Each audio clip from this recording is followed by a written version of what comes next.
Buenos días, amigos y amigas, compañeras y compañeros. Vamos a empezar este acto, otro más, en el ciclo del intelectual y su memoria.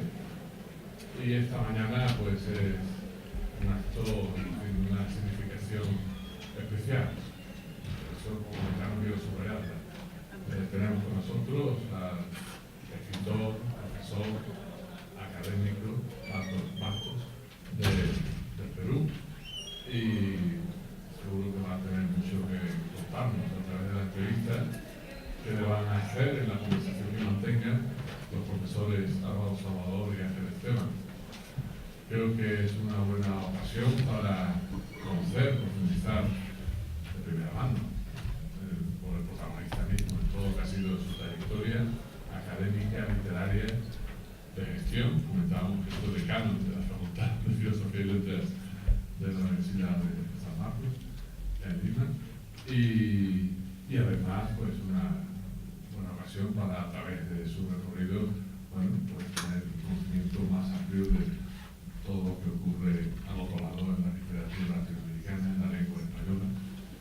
Quiero agradecer especialmente la iniciativa a los profesores Álvaro Salvador y Ángel Esteban, al Máster de Estudios Latinoamericanos y al departamento de ellos, y desde la facultad, como digo, pues es una satisfacción enorme poder tener este acto en nuestro ciclo de intelectuales.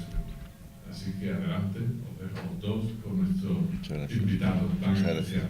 Bienvenido, profesor. Muchas gracias.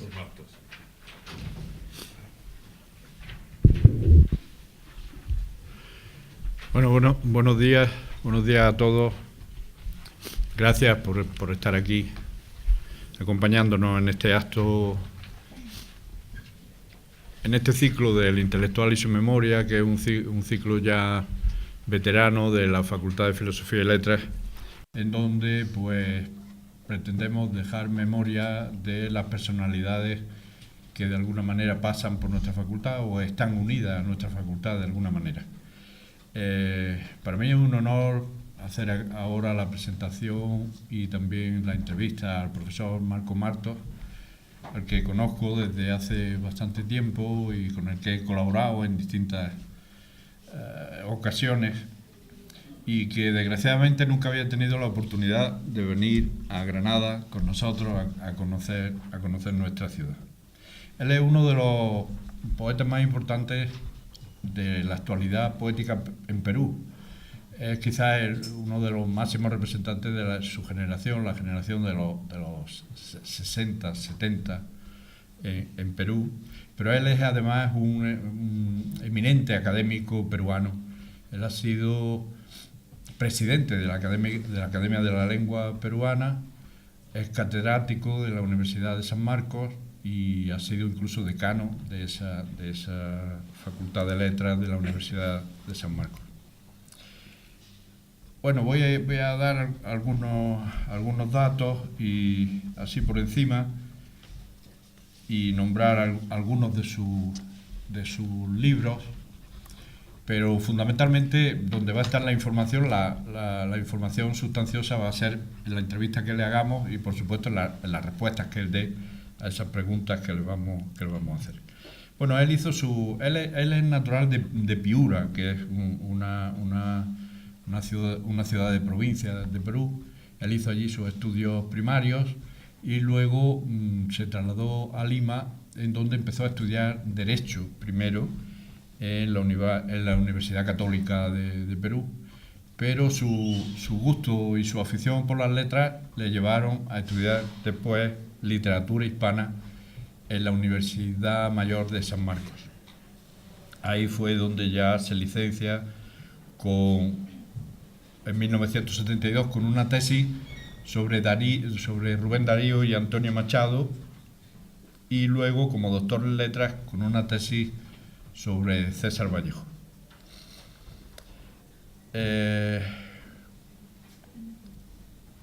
Ha publicado durante todos esos años de trabajo académico y también de trabajo gustoso, como diría Juan Ramón Jiménez, escribiendo libros de poemas, hasta una veintena de libros de poesía, que no voy a citarlos todos para no aburrirles a ustedes, pero bueno, empezó creo en 1965 con un poemario titulado Casa Nuestra.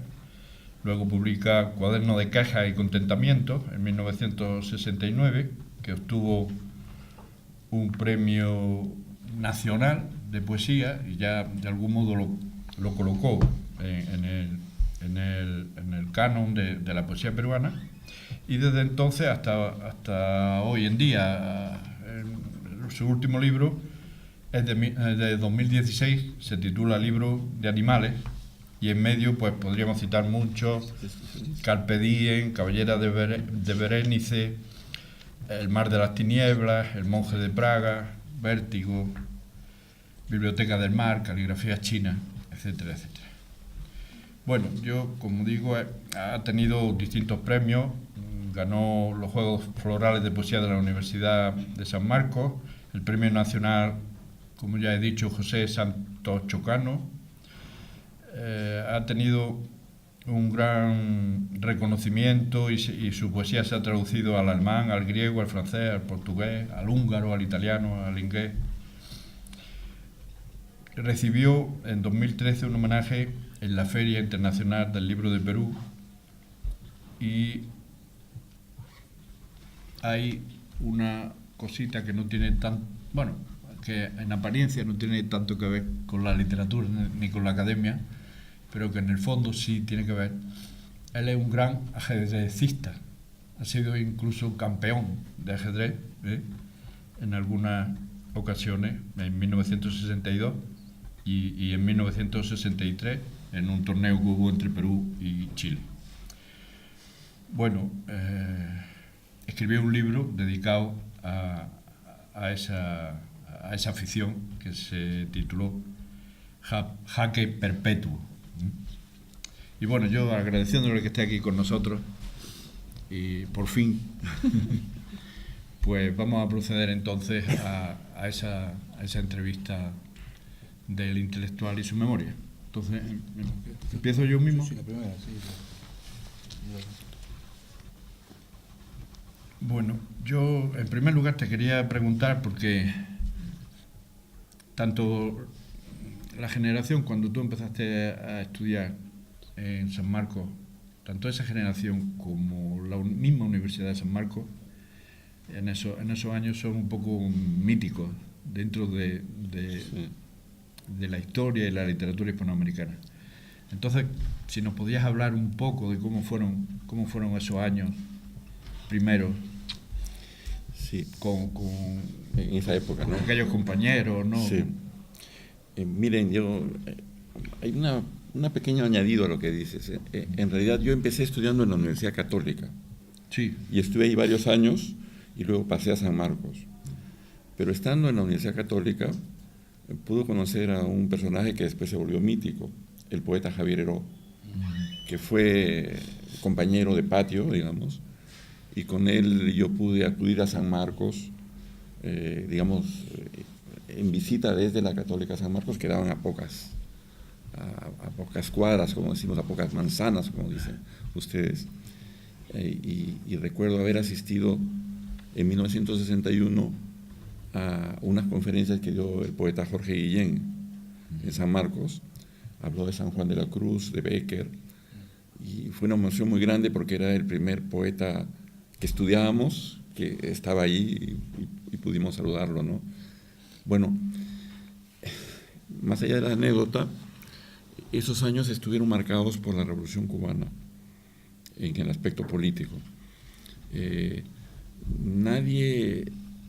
Ningún joven era indiferente a lo que ocurría en Cuba. Era a favor o en contra, o por lo menos con interés. Y un héroe civil en nuestro corazón que teníamos era Raúl Porra Barnechea, que era el canciller de la República, un historiador muy reputado, y que concurrió en 1960 a una reunión en San José, Costa Rica, donde se propuso la expulsión de Cuba de la Organización de Estados Americanos. Y el único país que votó en contra fue Perú, a través de Porra Barnechea. Eso lo convirtió en un pequeño héroe o un gran héroe civil para los estudiantes, ¿no? Eso, sin embargo, estaba en abierta contradicción con lo que pensaba el presidente del Perú, que se llamaba Manuel Prado, y entonces el canciller tuvo que renunciar y recibió vejámenes porque algún político le dijo, porque estaba enfermo: Raúl Porras, ese cadáver ambulante. Y él respondió: no tengo la culpa de estarme muriendo. Y en efecto, poco tiempo después murió. Lo cual recuerda a un poema de un peruano célebre, que es César Vallejo. Al fin de la batalla y muerto el combatiente, se le acercó un hombre y le dijo: no mueras, te amo tanto, pero el cadáver ahí siguió muriendo, ¿no? Ese poema, que se llama Masa, está muy en la conciencia de todos los peruanos, ¿no? Junto con otro que se llama Los Heraldos Negros. Bueno, ese es el panorama de los comienzos, ¿no? Yo creo que con eso respondo un poquito. Muy bien. Yo quisiera ahora preguntar un poquito sobre Piura, porque Piura es una ciudad poco conocida, digamos, para los que no somos peruanos. La gente conoce Lima y Cusco, Machu Picchu es lo que conoce pero Piura es una ciudad muy interesante y, bueno, de algún modo, en cierta medida y en ciertos momentos, Vargas Llosa la puso de moda con La Casa Verde y después con hasta una de las últimas novelas, ¿no? La del héroe discreto, ¿no? Y sí, pero claro, tú tienes mucho protagonismo ahí, porque además, bueno, pues tú naciste allí, pero tu padre era una persona conocida, querida, respetada en la ciudad, que, bueno, conoció a César Vallejo, según me has comentado, que fue maestro de Vargas Llosa, que por eso también se ha contribuido a que se hiciera más famoso. Le dio clase en la escuela cuando Vargas Llosa era un niño, el año que vivió allí, ¿no? Cuando tenía más o menos 8 o 9 años, ¿no? No, la segunda vez, cuando tuvo 15. Vale. Bueno, entonces, por otro lado, pienso que Piura también es una ciudad interesante para hablar de la historia de la literatura peruana. Culturalmente es un centro importante dentro de la estructura cultural del país. Entonces, quiero hablar un poquito de esos años y de la ciudad de Piura, ¿no? Bueno, miren, cuando se piensa en el Perú y en el Perú prehispánico, siempre en todo el mundo se relaciona con la cultura quechua, que fue la cultura dominante y la que encontraron gobernando los españoles cuando llegaron allí. Pero la expansión del imperio quechua fue muy lenta y llegó a Piura solamente en los últimos 50 años de su dominio, de tal manera que en Piura no hay rastros de habla quechua, ¿no? Ahora no hay, salvo topónimos, ¿no? Y es la primera ciudad, como ciudad, fundada por españoles en el territorio peruano, y se fundó en 1532 por Francisco Pizarro. Ese pueblo tuvo que viajar, se le dice a Piura la ciudad volante, porque tuvo 4 sitios en lugares cercanos que tuvo que cambiar por razones de salud, generalmente paludismo u otras enfermedades. En fin, ahora está en asentamiento definitivo, al parecer, y esa fue la ciudad en la que yo nací y viví.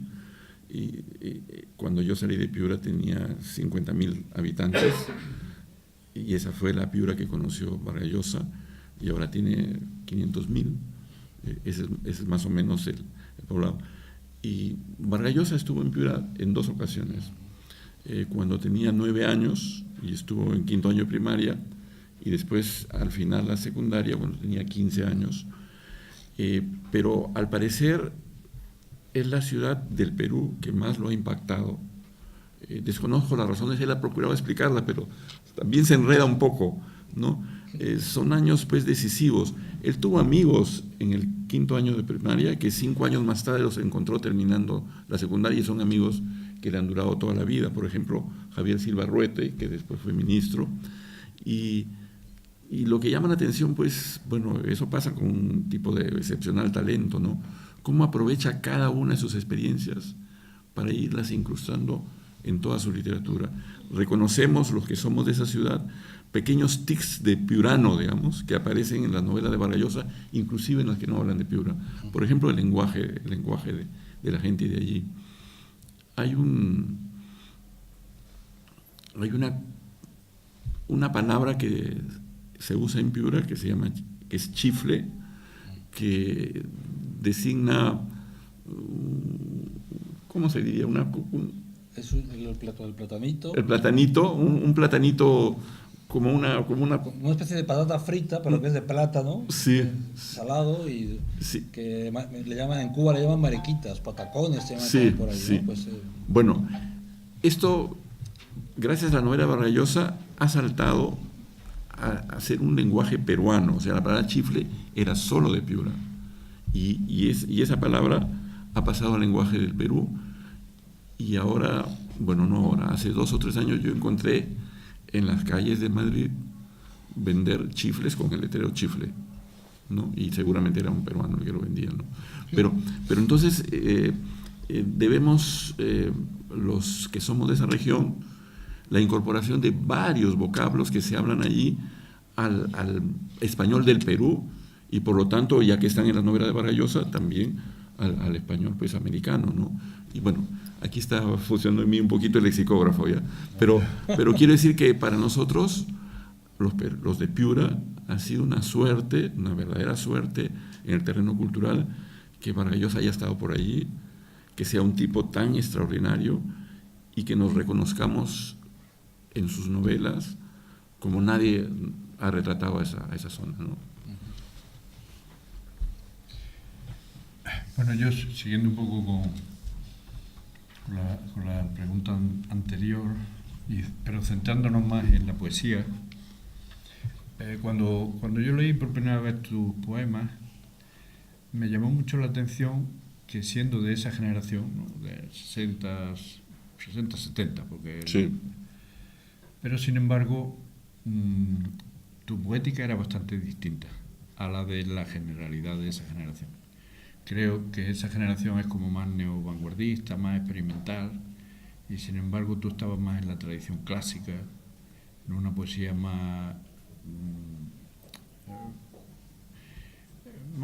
comunicativa en un sentido, más directa, con un lenguaje más bastante elaborado, pero con una intención más clara, por decirlo de alguna manera, ¿no? Y menos experimental. Entonces, ¿cómo te sentiste tú ahí en ese grupo? O bueno, porque te ponen ahí, no sé. Bueno, es que uno ya no sabe. Yo creo que aquí hay un asunto que es teórico finalmente, ¿no? ¿Cómo clasificar la literatura de un país, de una sociedad? Cuando yo empecé a escribir, y hasta ahora mismo todavía, pero no de un modo tan mayoritario, se hablaba mucho en el Perú de las generaciones literarias y las generaciones culturales. Claro, esto era la difusión de las teorías de Petersen en primer lugar, Julián Marías, Ortega, todos autores españoles que tenían adaptaciones en el Perú. Y entonces esta terminología generacional a veces tiene problemas. Yo recuerdo una frase de Ricardo Bullón que me parece estupenda. Él trata de explicar a un estudiante cómo son las generaciones. Entonces habla de fotografías. Hay una fotografía que aparece un grupo cultural de quienes están actuando en un momento, y hay unos mayores, otros más o menos medianos de edad, ¿no?, y otros muy jovencitos. Pasan 15 años y han desaparecido casi todos los mayores, y otros jovencitos aparecen, y 30 años más tarde no queda casi ninguno de la primera, o algún sobreviviente, y ese es el cuadro. Ahora, ¿eso tiene que ver con los estilos literarios? Sí y no. Sí y no. Hay distintas maneras de estudiarlo. Otro es por movimientos, otro es por épocas. También hay un modo estrictamente literario de ver qué cosa está predominando, viendo, como lo ha hecho una estudiosa de Sevilla, estudiando la poesía del Perú, qué autores aparecen en antologías entre 1856 y 1970. Entonces, la frecuencia también dice algo. Bueno, en cuanto a los estilos, siguiendo a la pregunta más directamente, teníamos un profesor, un poeta, Javier Soloburen, que tenía una pequeña imprenta donde se editaban poetas, jóvenes muchos, y muchos seguían una tradición estrictamente española, y otros tenían influencia inglesa, y que ya empieza con fuerza en esos años. Y yo escribía como podía, ¿no?, en mi casa, ¿no?, y trataba de escribir como otros y no podía. Y resulta que esa que me parecía una debilidad, en realidad era mi fuerza. O sea, ser diferente sin proponérselo. Y entonces después ya no he tenido los problemas. Bueno, yo he sido un estudioso, digamos, ¿no?, universitario estudioso. Yo me puse a estudiar los libros de métrica, los libros de versificación a fondo, ¿no? Se puede decir que soy un conocedor de eso. Pero, de todas maneras, ¿de qué escribir? ¿Cómo escribir? Mis favoritos eran los poetas españoles del Siglo de Oro, y no solamente los más conocidos, también otros menos conocidos. Pero eso no es suficiente, pues. Y una vez, en 1962, lo recuerdo como si fuera hoy día, yo fui a Santiago de Chile a jugar ajedrez, porque yo era ajedrecista, como se ha dicho. Formaba parte de la selección del Perú. Pero era literato en ciernes, y me metí a una librería y compré estos libros: Versos de Salón, de Nicanor Parra, y Últimos Poemas, de Vicente Huidobro, del año 48, y estaban ahí, nadie los compraba. Para mí Parra fue un descubrimiento, que era posible hacer poesía de otra manera. Incluso sé partes de poemas de él de memoria. Considerad, muchachos, esta lengua roída por el cáncer. Soy profesor en un liceo oscuro, he perdido la voz haciendo clases. ¿Y todo para qué? Para ganar un pan duro como la cara de burgués, y con olor y con sabor de sangre. ¿Para qué hemos nacido como hombres si nos dan una muerte de animales? El poema termina así: yo fui tal como ustedes, joven, lleno de bellos ideales. Soñé fundiendo el cobre y limando las caras del diamante. Aquí me tienen hoy detrás de este mesón inconfortable, embrutecido por el sonsonete de las 500 horas semanales. ¿Qué tenía Parra?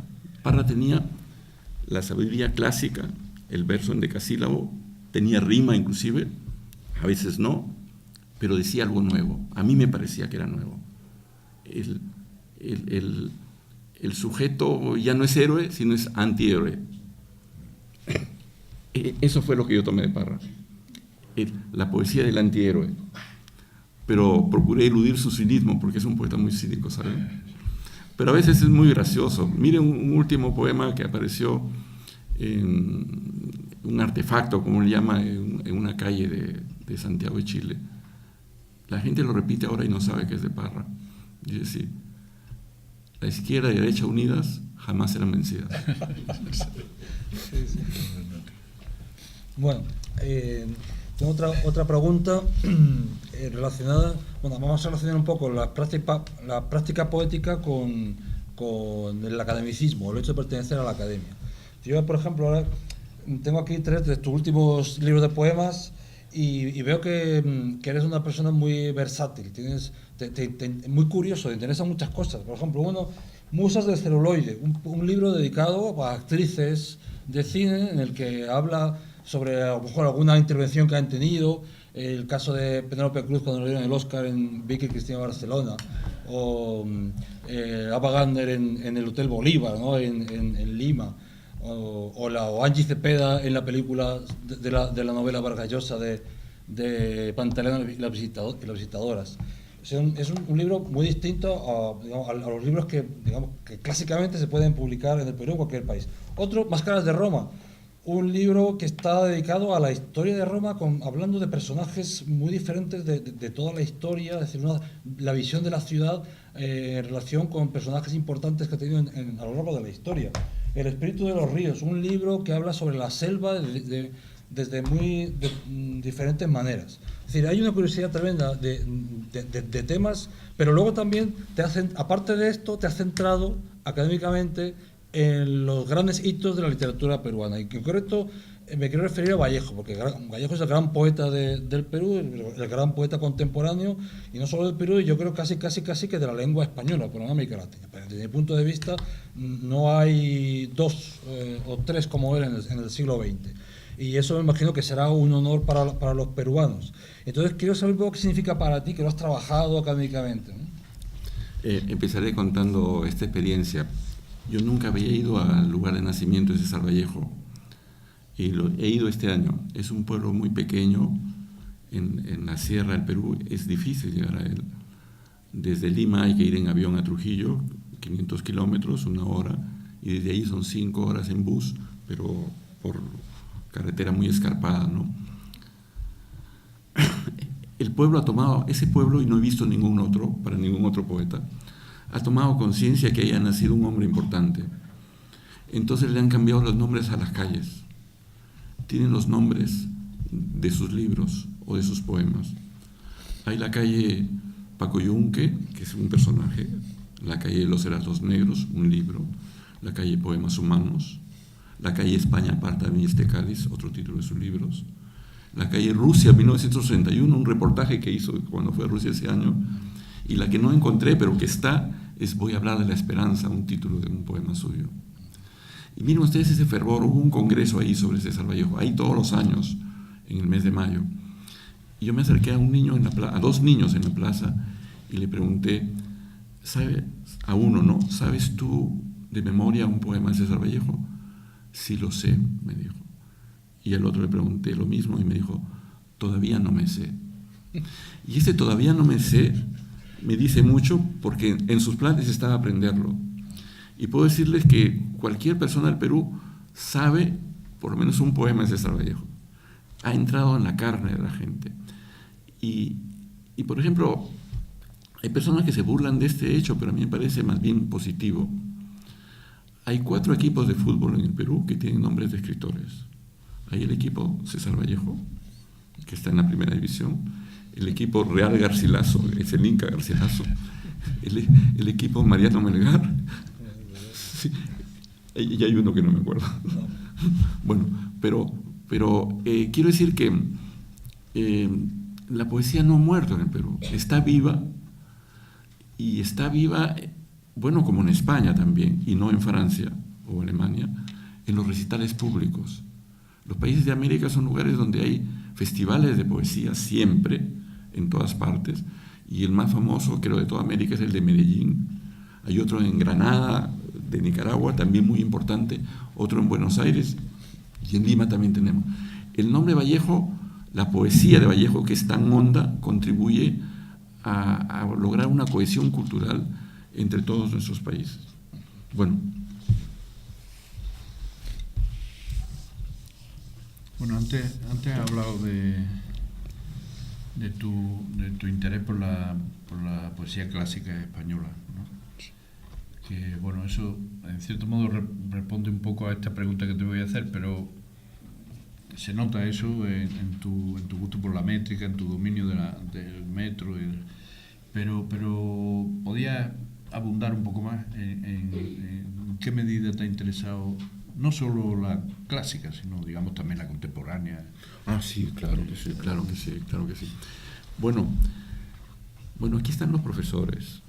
Yo he tenido muy buenos profesores de literatura, tanto en la Universidad Católica como en la Universidad de San Marcos. Tuve un profesor que se llama Enrique Carrión Ordóñez, que me acercó pues a Granada, me acercó a la raíz árabe de lo español, digamos, por el estudio de la poesía rajachas, la poesía mozárabe, pero con una dedicación y un esmero, digamos, inusuales, ¿no? Que siempre estábamos sorprendidos con él. Y entonces, digamos, los autores medievales, y voy más atrás, me son familiares, los españoles, ¿no? Como dice Aristóteles, cosa es verdadera, el hombre por 2 cosas trabaja. La primera cosa, por haber mantenencia. La segunda cosa, por tener juntamiento con fembra placentera. Si lo dijese yo mismo, podía ser dudar. Como lo dice un gran filósofo, no se puede refutar.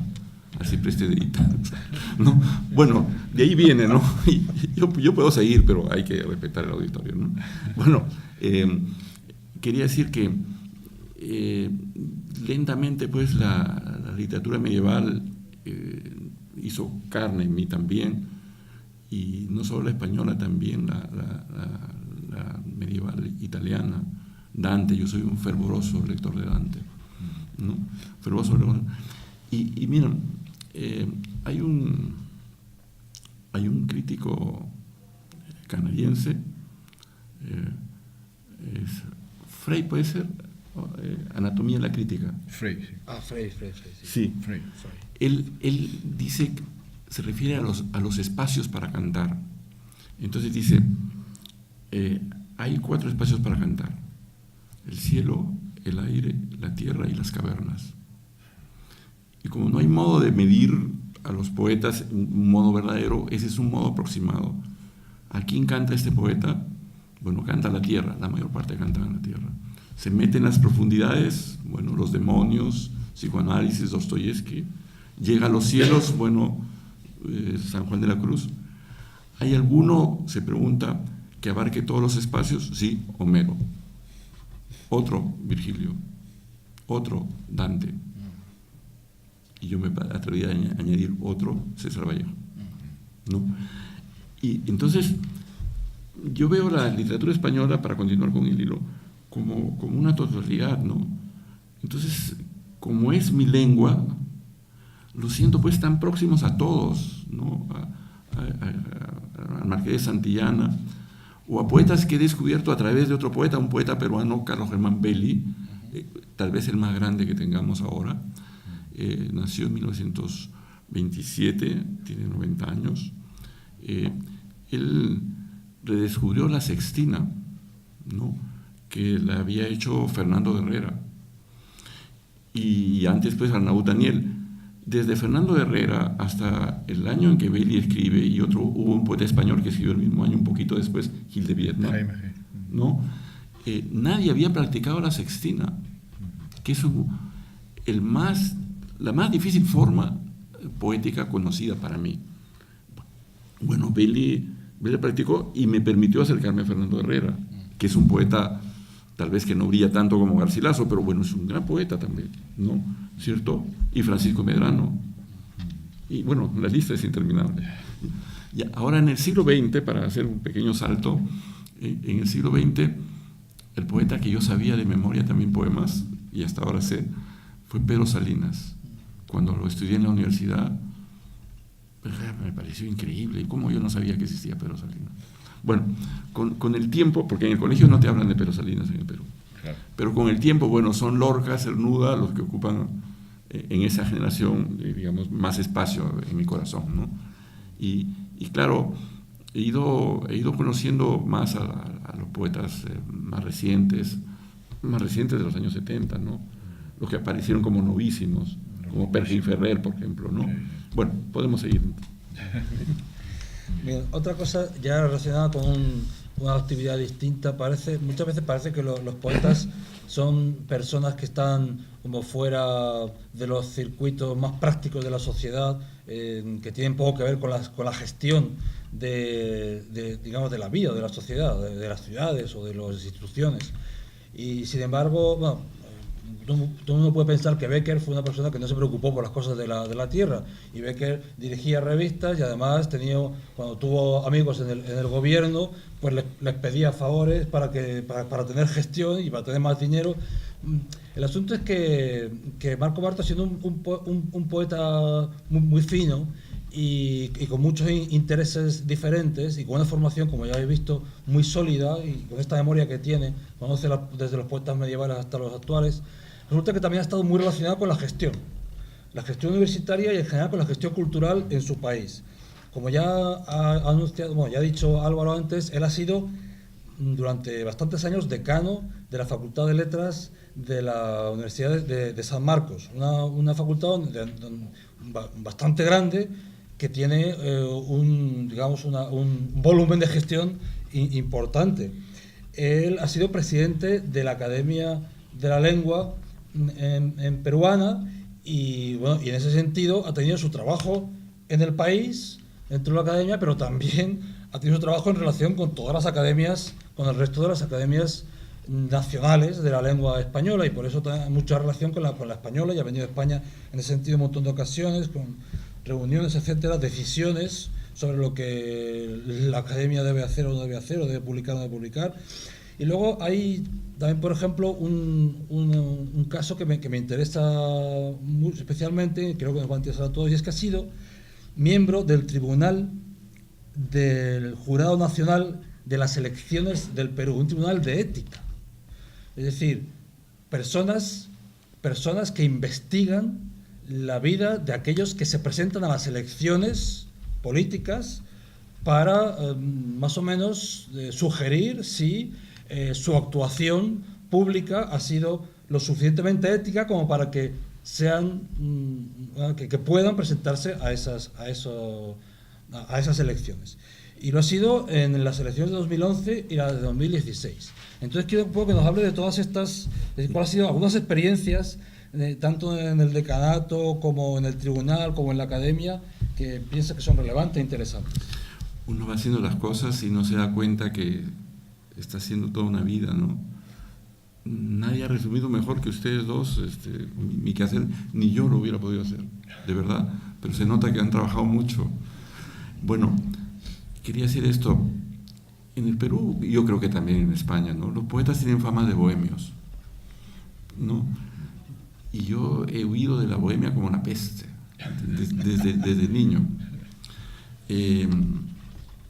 Tal vez tenía una educación muy católica, muy rígida, y eso no era lo que había que hacer. Sentía que era una pérdida de tiempo. Siempre que me atraía, por supuesto. Algunos de mis amigos eran muy bohemios y poetas de gran calidad también.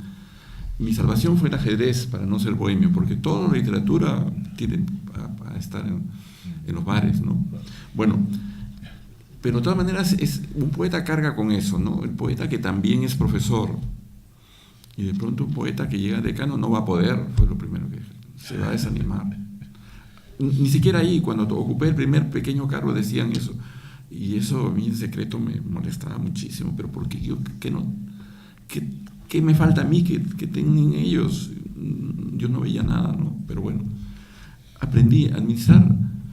Bueno, en la universidad hay una carrera de administración, pero los que somos pues profesores de literatura o de filosofía, tenemos que aprender sobre el caballo, y uno va aprendiendo.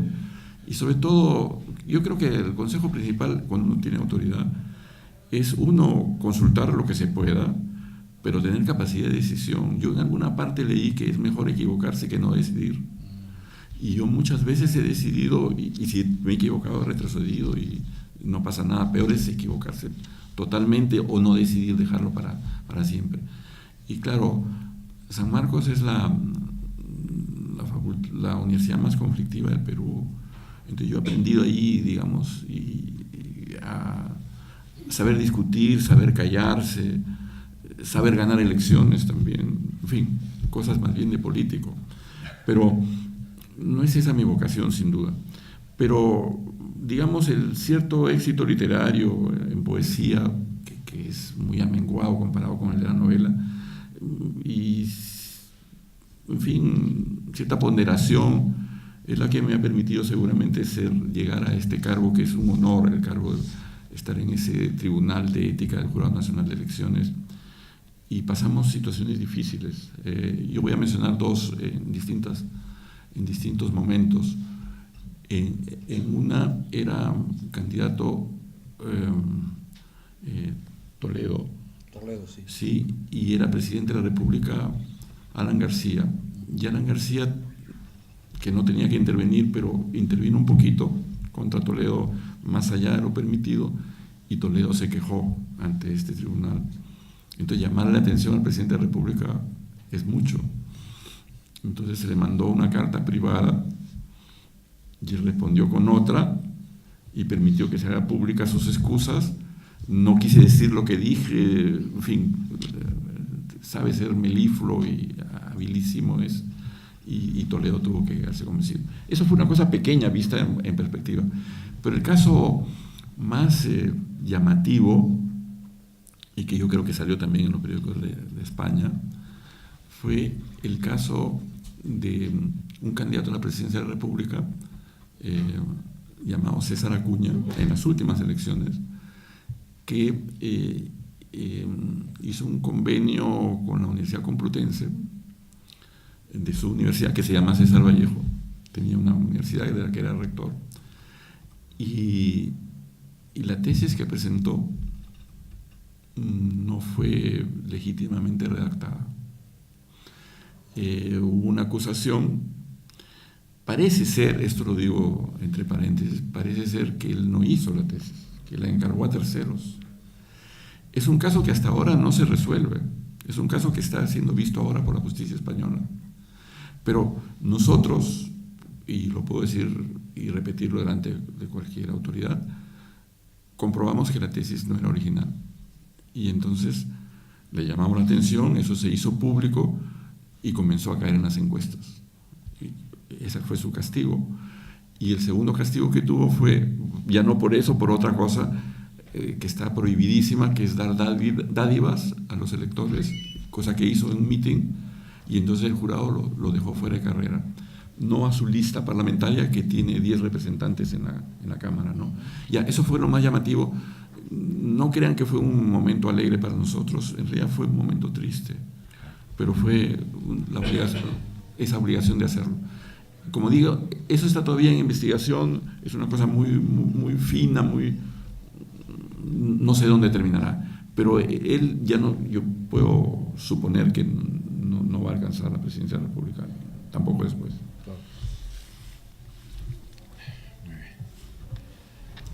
Bueno, como ha mostrado un poco Ángel en estos últimos libros tuyos, y también como has señalado tú cuando has hablado de que te interesaban también otras, aparte de la española, otras literaturas, ¿no? Yo creo que tu poesía, al menos una parte importante de ella, se puede calificar como culturalista. Sí. ¿Verdad? Entonces, nunca lo había escuchado, pero veo que sí. se abre espacios del arte que no son estrictamente los literarios. La pintura, la música, el cine, en fin. ¿Podría hablarnos un poco de eso, de ese interés por...? Sí. Miren, en años anteriores, en conversaciones a veces entre poetas y novelistas o historiadores también,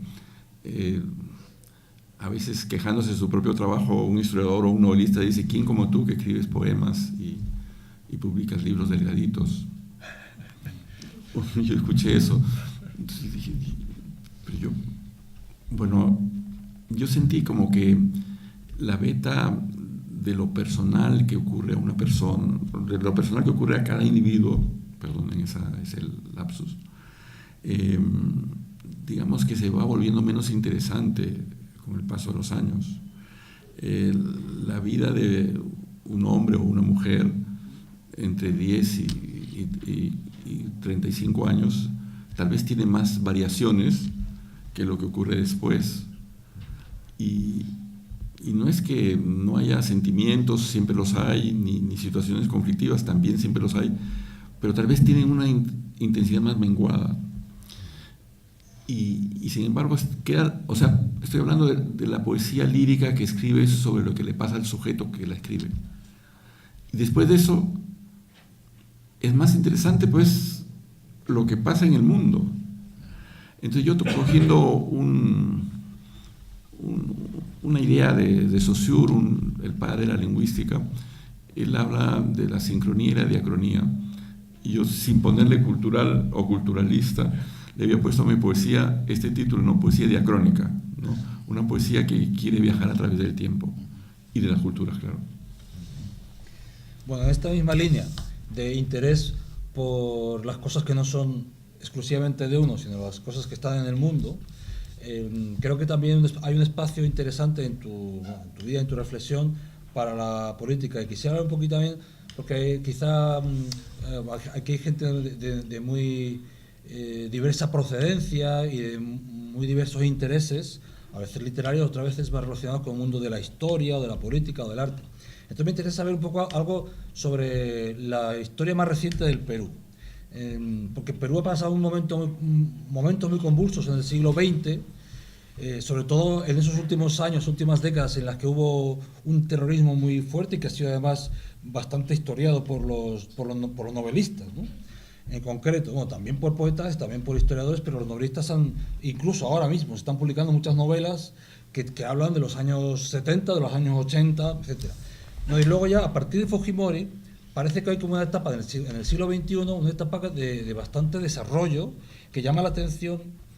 Por ejemplo, la primera vez que estuve en Perú fue en el año 99, y la segunda vez que estuve, que fueron como 10 años más tarde, de repente vi que aquello había cambiado muchísimo, y que en el año 99 me acuerdo que incluso me llevaste alguna vez por el centro de la ciudad y que no nos bajamos del coche porque no se podía bajar del coche, aparte que no había nada que ver. Sin embargo, vas 10 años más tarde y tienes todos los hoteles rehabilitados, hay tiendas, hay bares, la gente anda por las calles, hay edificios históricos que han sido reconstruidos y rehabilitados para una función cultural, etcétera, etcétera. Hay museos abiertos. Eso es lo que se ve, digamos, a simple vista, pero parece como que en Perú ha habido un desarrollo económico y un desarrollo cultural bastante interesante en estos últimos años, en este último siglo. Sí, yo creo que hemos pasado años atroces, ¿no? Que son los años de la sedición, de la rebelión de Sendero Luminoso y del movimiento revolucionario Tupac Amaru. Miren, pero buscando una cosa histórica y por lo que yo mismo he visto o sé, eso no surge porque sí. Había y hay, pero sobre todo había una, digamos, explotación, un olvido de los pueblos increíble, increíble. Yo lo he visto, se puede decir, con mis propios ojos, como se dice, ¿no? Y yo, para bien o para mal, fui a la ciudad de Ayacucho, que fue el centro de la rebelión años más tarde, en 1968 y 69. Era un egresado, reciente egresado de la universidad. Y en ese año, 68, el gobierno militar dio una ley para volver pagantes a los alumnos que salían desaprobados a fin de curso en alguna materia. Y la educación es gratuita, por lo menos la propiciada por el Estado. Entonces eso provocó mucha rebelión en algunos poblados y especialmente en Ayacucho, donde yo estaba. Y un día, no pudiendo encontrar otro camino o escogiendo el peor, el gobierno mandó fuerzas de choque, fuerzas especiales, y hubo una matanza que yo mismo vi en la plaza de Ayacucho. Mataron a 20, 30 personas. Eso fue un hecho horroroso. Eso sirvió de caldo de cultivo para el Sendero Luminoso. Y ahí surgió el Sendero Luminoso. Casi diría que ese es el acta de nacimiento, pero ya esa es una suposición mía. Bueno, en los años 80, esto ocurrió 10 años antes, en los años 80 surgió por primera vez la posibilidad de que la izquierda democrática alcanzase el poder. Hubo esa posibilidad, remota, pero... Y entonces se fundó un periódico que se llamaba El Diario de Marca, y yo estuve en ese periódico, y en un año fui director, eso no te conté, ¿no? El año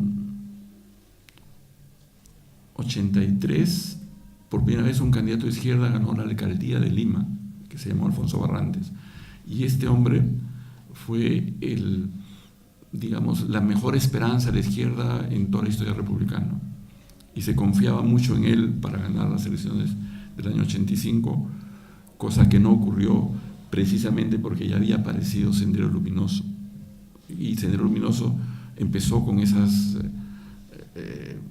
asesinatos a mansalva realmente en pequeños poblados, y eso creo que ocasionó una reacción en contra y permitió un candidato socialdemócrata, Alan García, que después ha sido presidente otra vez más, ganar las elecciones.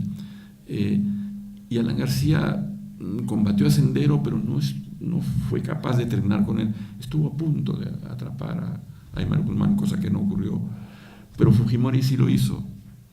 Y ahí viene otro episodio interesante. Fujimori compitió en 1990 con este novelista tan admirado, Mario Vargas Llosa, Pero María Vargas Llosa, como él mismo lo ha dicho, no sabía edulcorar las palabras, decía su verdad a puño abierto, y eso le ocasionó la derrota. Parece, así es, a la gente le gusta que le digan lo que quiere escuchar. Y entonces ganó Fujimori con el apoyo de la izquierda. Apenas llegó Fujimori al gobierno, lo que hizo fue separar a la izquierda y aplicar el programa que Vargas Llosa había hecho, mejor que él. El programa que gobernó el Perú el año 90 es el programa de Vargas Llosa, no el de Fujimori. El programa de Vargas Llosa, y de hecho hubo lo que se llamó el Fuji-shock, las cosas subieron 30 veces, es una cosa increíble, la gente estaba llorando por las calles, fue un sopetón a la economía, pero después empezó a crecer y las cosas sin duda que mejoraron. Yo diría que el primer gobierno de Fujimori fue razonablemente bueno y casi terminó con Sendero Luminoso, y esa es la razón por la que todavía hay fujimoristas en el Perú. Ahora él tuvo un segundo, un hombre que lo apoyaba y que se fue apoderando de muchas áreas del gobierno hasta ser una especie de dictador paralelo que se llama Vladimiro Montesinos, que está ahora preso. Hay una novela de Alonso Cueto que vale la pena leer justamente sobre esto. Grandes miradas, ¿no? Grandes miradas se llama, Alonso Cueto. Recomiendo leer esa novela para entender estos años. Bueno, ahí me quedo. Bueno, ya para terminar, yo quería, porque, no sé, en las distancias se tiene una idea no siempre clara, a veces muy lejana, de cómo son realmente los países. Sobre todo desde aquí, desde el otro lado del Atlántico, y con una idea tan eurocentrista como tenemos, ¿no? Creemos que el mundo es como nosotros vemos el nuestro.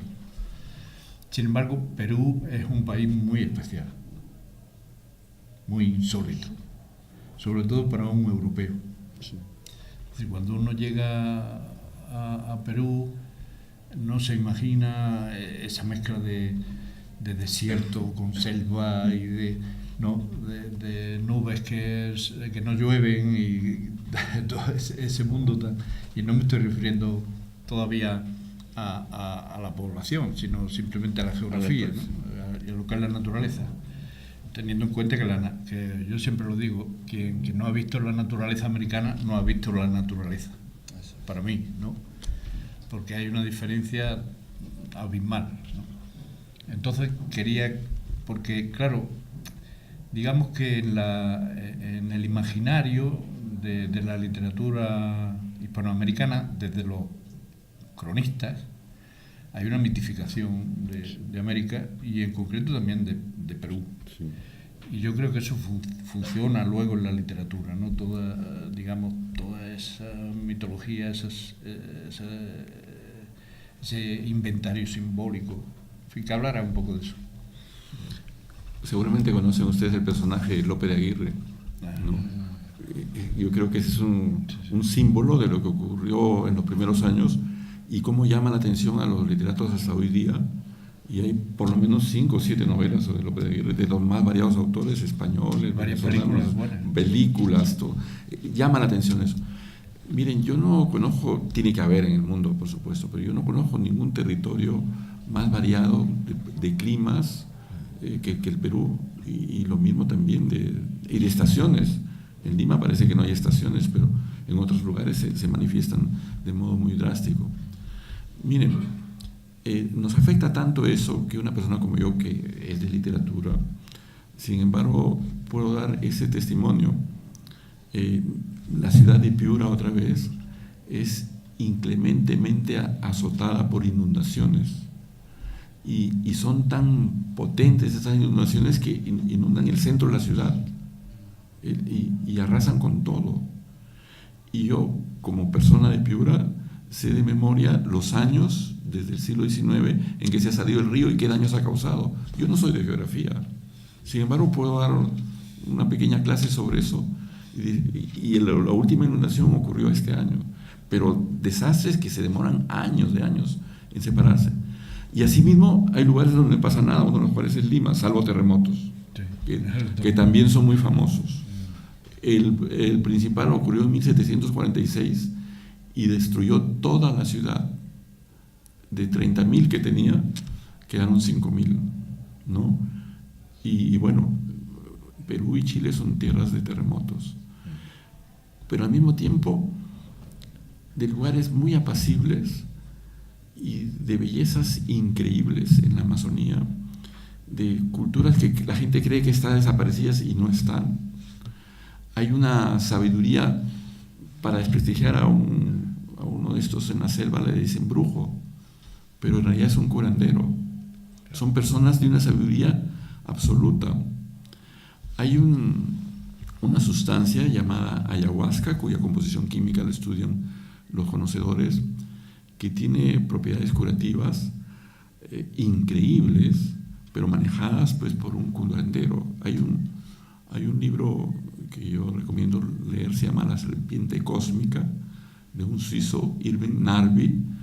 Se puede consultar en internet todo lo que hay sobre Narby, que es un antropólogo y biólogo suizo, que describe qué ocurre con esta planta, qué efectos tiene. Bueno, hay que tomarla con mucho cuidado en una sesión especial, y bueno, y hay gente que se cura. Cuento solamente una anécdota. Para someterse a la ayahuasca hay que estar en ayuno, comer determinadas cosas, otras no, por varios días, y en la sesión se toman pociones, siempre guiado por este curandero que hace cánticos, en fin. Y Narby cuenta la historia de un europeo que se somete a esto y se queda dormido, y al día siguiente se despierta y dice: no sentí nada. Y entonces el curandero le dice: mire, le voy a contar la historia de su vida. Y se la cuenta. Y entonces le dice: ¿y usted cómo la sabe? Usted me la contó anoche. Y por lo que usted me ha contado, el núcleo de su problema está en una relación no resuelta con su madre. ¿Qué es esto? Psicoanálisis en una sesión. Bueno, ahí termino para no ser más largo. Muy barato. Bueno, pues ya nada más. Si quieres tú añadir algo. No, o si alguien quiere hacer alguna pregunta. Si ¿Alguien quiere preguntar algo? algo? Sí, ahí. Hola. A ver, yo tenía dos preguntas. Una es una observación y espero si puede ser respuesta, y la otra es una pregunta de desconocimiento, básicamente. La primera es que en todas las referencias de influencias de autores que has dado, he observado que no hay ningún nombre de mujer. Y como ha hecho un repaso desde la literatura clásica hasta la literatura actual, pues quería preguntarte si podría resaltar alguna escritora peruana, por ejemplo, ya que... Bueno, ha sido un azar simplemente. La escritora peruana, la poeta peruana más conocida es Blanca Varela, que ha ganado premios, no sé si el Reina Sofía. El García Lorca. El García Lorca. Y El García Lorca y el Reina Sofía, ¿no? Es el máximo referente. Bueno, para no parecer que no soy absolutamente de la línea patriarcal, quiero decirles que yo hice el año 90, junto con el crítico francés Roland Forgues, una antología de poesía femenina en el Perú, de peruanas. Le doy otro nombre: Magda Portal. Magda Portal es muy interesante, es una poeta de los años 20, 30, hasta murió de mucha edad. Aparece mencionada por José Carlos Mariátegui ya en 7 ensayos, y tiene la energía, digamos, de las antiguas sufragistas inglesas convertida en militante política. Ella fue del Comité Central del APRA cuando las mujeres no votaban, ¿no? Fue una mujer muy valiente y que rompió con el partido aprista y escribió una novela contra el APRA, se llama La Trampa, de 1947. Vale la pena leer a estas dos mujeres. Y tenemos una escritora que se llama María Emilia Cornejo, que murió en 1972 por suicidio, lamentable suicidio, que yo conocí bien a ella porque venía en San Marcos, y que tiene un libro de poemas, el único, La mitad del camino recorrido, y tiene un poema célebre que se llama La muchacha mala de la historia, ¿no? La muchacha que traiciona al marido, etcétera, ¿no? Que se atreve a poner, digamos, un dedo en la llaga masculina, digamos, ¿no? Tú me haces muchas cosas, yo también las hago, ¿no? Más o menos sería. Pero una estupenda poeta que está a la cabeza, es la poeta más popular ahora que ha muerto, ¿no? María Emilia Cornejo, ¿no? Que fue alumna de mi propia universidad. ¿Y la otra?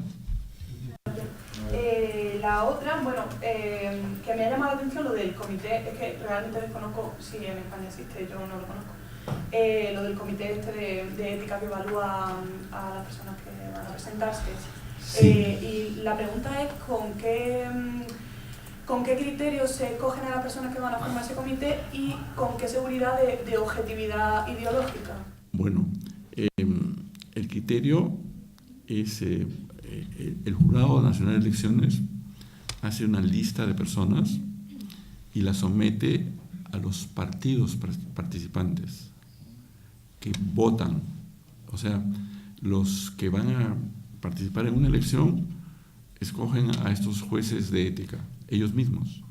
En este caso fueron 14 partidos, ¿no? Entonces hay ese aval, que lo consideren suficientemente independiente para que sus preferencias políticas no participen.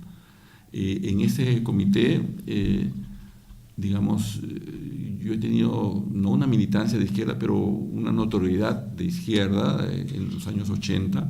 Después no he participado en nada. Y bueno, entiendo que si los partidos de derecha también votaron por mí, será por algo. Gracias. ¿Algo más? A mí lo que me llama la atención es que figuras importantes de la literatura se conviertan en grandes personajes a nivel nacional, ya no solo en Perú, sino en Hispanoamérica en general. Y es algo que aquí en España no ocurre. ¿Por qué piensa usted a qué se debe esto? Mire, que no ocurra, ocurre de una manera más secreta, digo yo. Y yo por lo menos conozco el caso de la academia, de las academias de la lengua.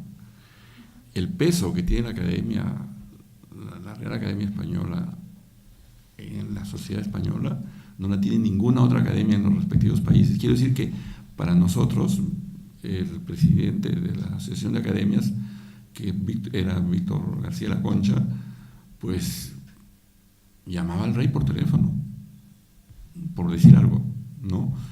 Concertaba con él citas, etcétera, ¿no? Entonces, no era un peso tan público, pero sí de influencia y de conseguir recursos también. Ahora, ¿qué pasa en América? Yo diría que no hay todavía no hay una especialización política. Una persona no dice quiero ser un político, con las excepciones de rigor. Una excepción que quiero mencionar como un político muy importante en el siglo XX ha sido Víctor Raúl Ayala Torre, que fue compañero de Vallejo en Trujillo y se perfiló como político desde siempre. Y cuando le decían, usted no trabaja, decía, ¿cómo que no trabajo? Yo trabajo de político, ¿no? Y en favor de él también quiero decir algo, que fue una persona sumamente honrada. Cuando murió no dejó ningún bien, no tenía ninguna propiedad ni dinero en el banco, ¿no? Cosa que no ha ocurrido con quienes lo han sucedido en su propio partido, ¿no? Pero yo lo atribuyo a eso. Es más difícil. Yo veo que sí, que acá las cosas van más por caminos separados. No sé si será una razón de la especialización, no lo sé.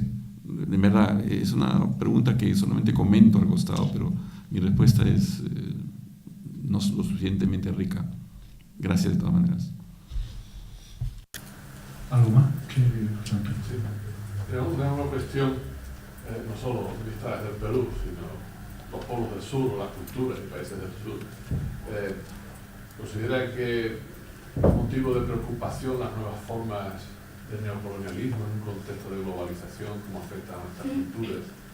Si la literatura es lugar no solo de creatividad, sino de resistencia frente a esas nuevas formas del neocolonialismo, si efectivamente es un peligro, ¿cómo se puede apreciar? Mire, hemos hablado esta tarde varias veces de Vargas Llosa, y lo voy a citar una vez más. Él ha tenido una conversación en Princeton con Gallo. Rubén Gallo. Con Rubén Gallo. Y le hace esa misma pregunta a Gallo. Y él responde que, digamos, este peligro existe y es muy sutil, es más difícil de combatir porque será por la vía electrónica. Y yo creo que eso es lo que está ocurriendo ya. La información que va de los bancos, de los gobiernos, de los grupos, ni necesitan estar para organizar algo. Mire usted, en un tema más general todavía que el que estamos tocando, lo que ha ocurrido con las elecciones en los Estados Unidos. Ha ganado Trump. ¿Por qué ha ganado? Se está estudiando la trama rusa y no se termina. Y parece evidente que los rusos han intervenido. ¿En qué medida cambió eso? No se sabe. Pero esa pesadilla que se tenía en los años 30 de un hombre robotizado, un Fahrenheit 4800, es peor, es peor. La verdad que no tengo una respuesta tampoco, ¿no? Lo veo venir nada más. ¿Algo más? Bueno, pues entonces, muchas gracias a Marco por esta conversación y si tú quieres decir algo. No, tú, Marco, ¿quieres decir algo? ¿Añadir algo? No, Si no, pues lo dejamos aquí. Bueno, puedo decir Granada, lejana y sola. Gracias.